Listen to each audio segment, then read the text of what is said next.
So my name is Shadana Cheney, and I work in the Office of International Programs, and I host country tours either bi-weekly or sometimes every week, depending on when we have a presenter. And today we are going to virtually tour Eritrea, East Africa. And our presenter today, her name is Catherine. So just a few things about Catherine. Catherine, you want to get on the screen and just say hello for a minute? Just wave your hands. We can see your pretty face. Can y'all see me? Yay, there she is. And she's wearing Eritrean colors, by the way, just to let y'all know. So Catherine is a rising senior. She is, one second, just letting somebody in. Catherine is a rising senior. She is majoring in nursing with a minor in communications. And one fun fact about her, she is a part of a Native American tribe from Louisiana. Could you pronounce the tribe, Catherine? Yes, it's the Attakapas Opelousas Prairie Tribe. Okay. In Opelousas, Louisiana. Thank you. Okay. So we're going to get started. I'm going to turn it over to Catherine. And what I'll do is I'm going to mute everyone's mic if you're not muted already. And I will make you the host, Catherine, so that you can share your screen. Okay. And we're going to get started. All right.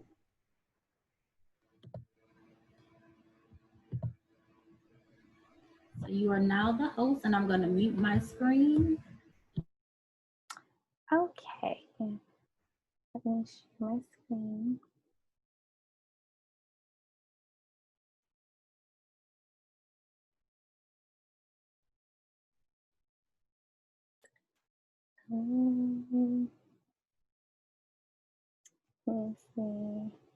Let me see.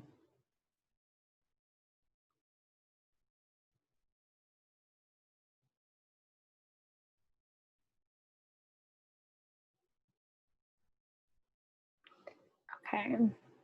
I always struggle with figuring out how to present it. Oh, here it is. Okay. Okay, can everyone see the screen? The shared screen? Yes. Okay, awesome. So today I will be presenting the beautiful country of Eritrea, Africa. And so these pictures on the first slide is just Eritrean people and some familiar faces, just some American superstars that many may know. In the corner, there's Tiffany Haddish, and her father is actually Eritrean. Also, Swiss Beats on the other side, he's half Eritrean, and Nipsey Hussle was also half Eritrean. So a lot of people actually come from this culture, but many don't know that. And so I just thought it was very interesting to know these different famous people who whose origins came from this country. And so I originally chose to present on this particular country because I just love how beautiful the people are. I've always been very intrigued by just how beautiful these people are. And so whenever I decided to present, it was one of the first countries that came to mind. So there's a lot of interesting facts about this country. Okay, so if you see me looking down a little bit, I just have some notes. So Eritrea is actually the size of Pennsylvania, just to kind of put it into perspective. It's the size of Pennsylvania. Asmara is the major city, it's the capital of Eritrea. And this country is located inside the Horn of Africa. So it's surrounded by the Red Sea, Sudan, Ethiopia, a country called Djibouti. And so the people resemble Ethiopian people, but the culture is it's similar, but very different in a lot of ways. So even though they look alike, they do have a lot of different cultural practices, and the country itself is very different. So the population is about 3.2 million people who reside there. And just a little bit of the history about it. Something I found that was very interesting was that a lot of Eritrean people actually speak Italian. And so I thought that was really cool because, we're in this country is in Africa, but the fact that one of the major languages is Italian. And it was actually formerly colonized by Italy. And then it was taken over by Abyssinia in the 19th century. So, thus, many Eritreans do still speak Italian, and there's a lot of people who have Italian ancestry who stay there. It used to be referred to, well, Asmara used to be referred to as Little Rome, because of the architecture that I'm going to show in the next slide. The architecture resembles a lot of Italian architecture. Um, so, so as you can see here, there, like I stated before, it's a lot of Italian inspired architecture, and this building at the top where it says Fiat, that building was actually constructed to look like an airplane. And so that's pretty much a lot of the history of Eritrea. A lot of the tourist attractions and things like that comes from this Italian style architecture.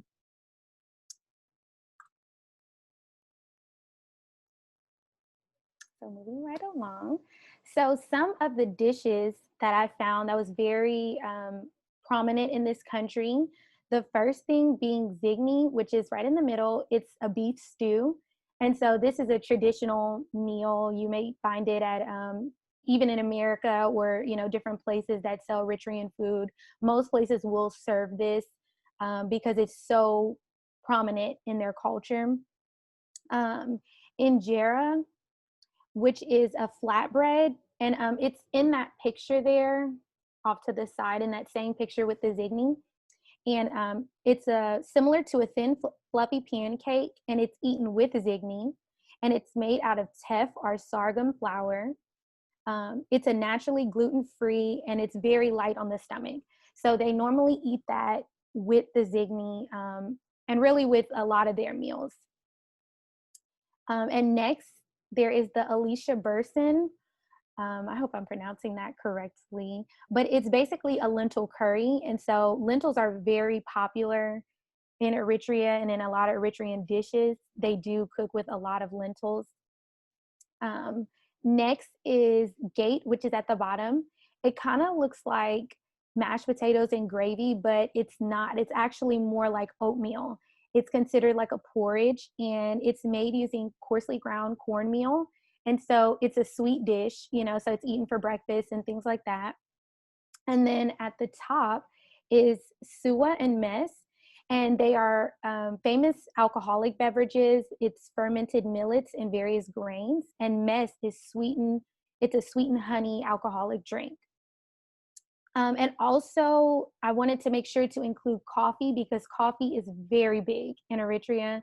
There's a lot of coffee shops, and that's kind of where many people will hang out, and where younger people will hang out at like the coffee shops and things like that, especially in Asmara. And so it's very, very important to the country.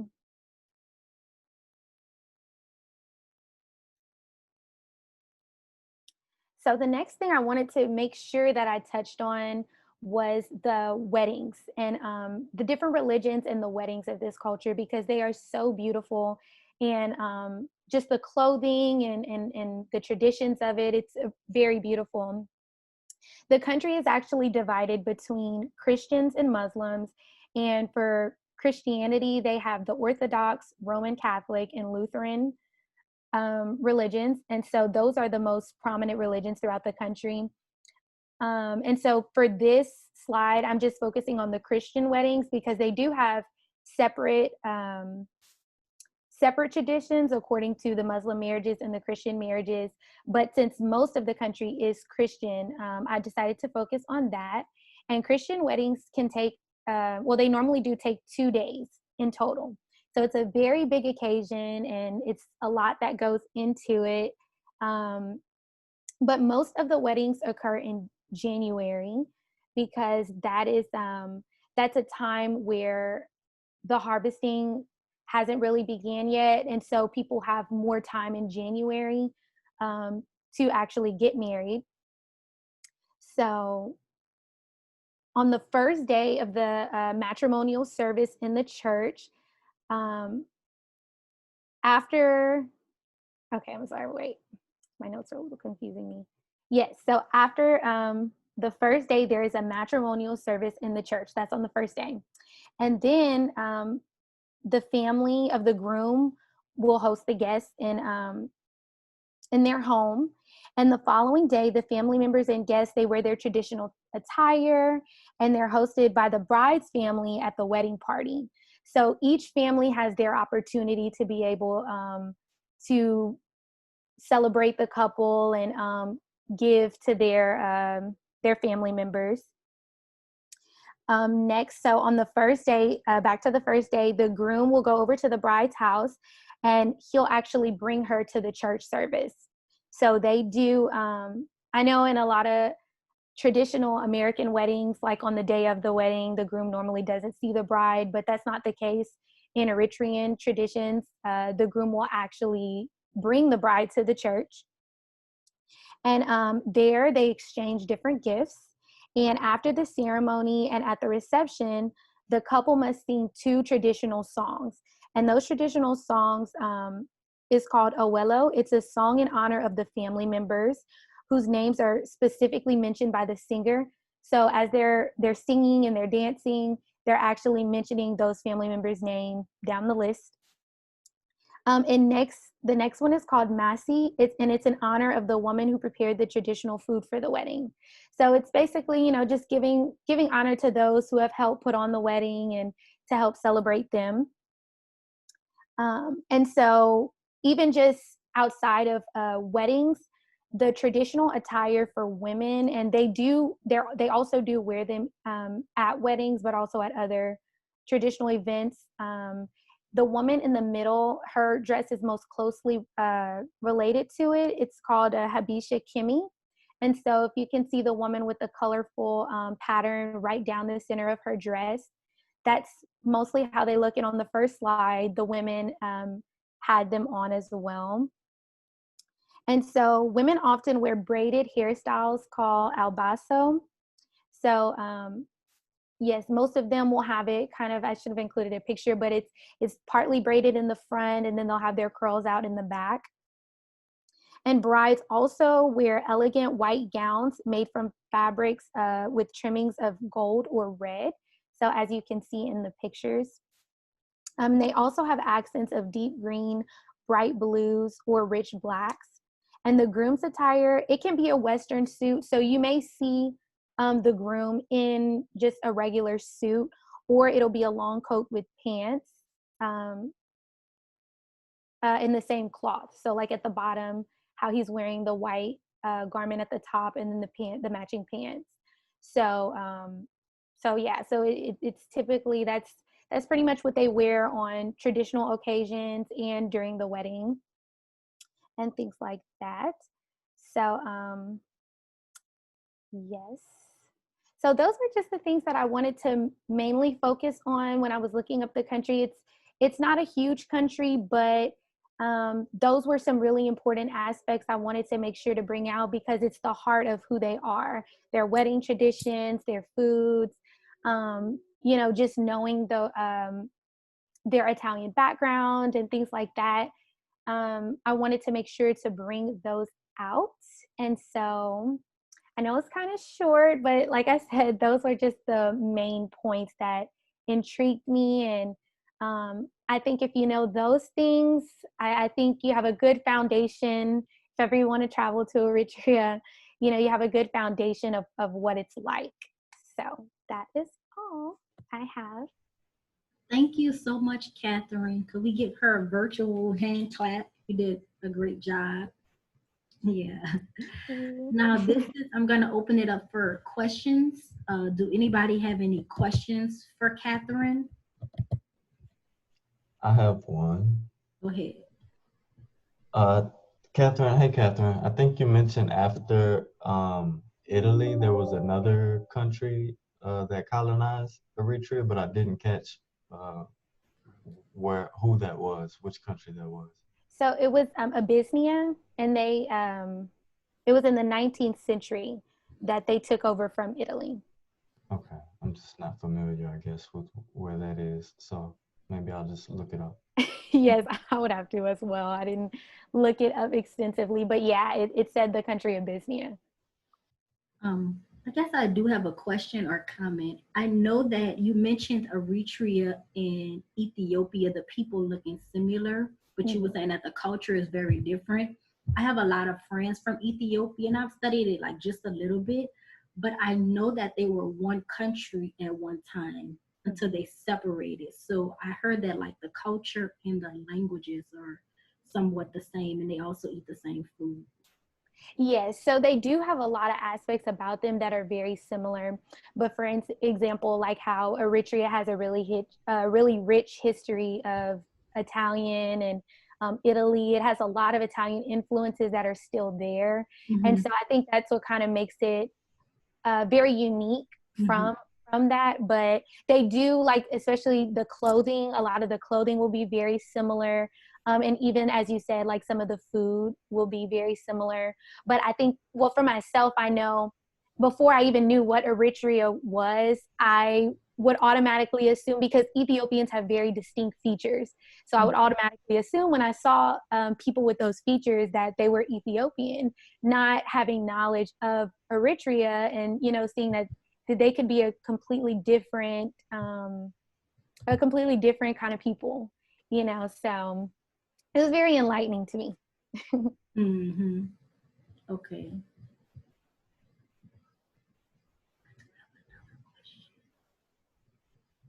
Okay, thank you. That makes sense.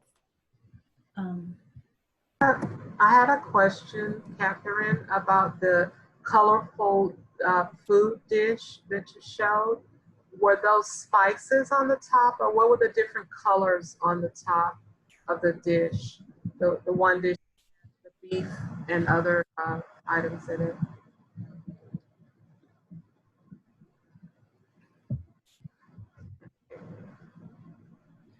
you're on mute, Catherine.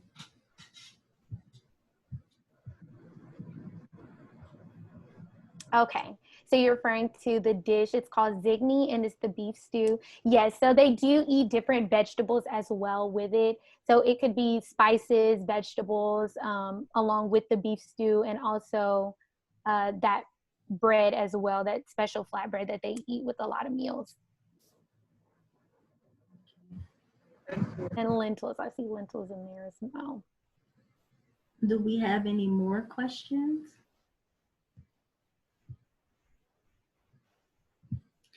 I did hear this was kind of about Ethiopia, like the original human remains was found in Ethiopia.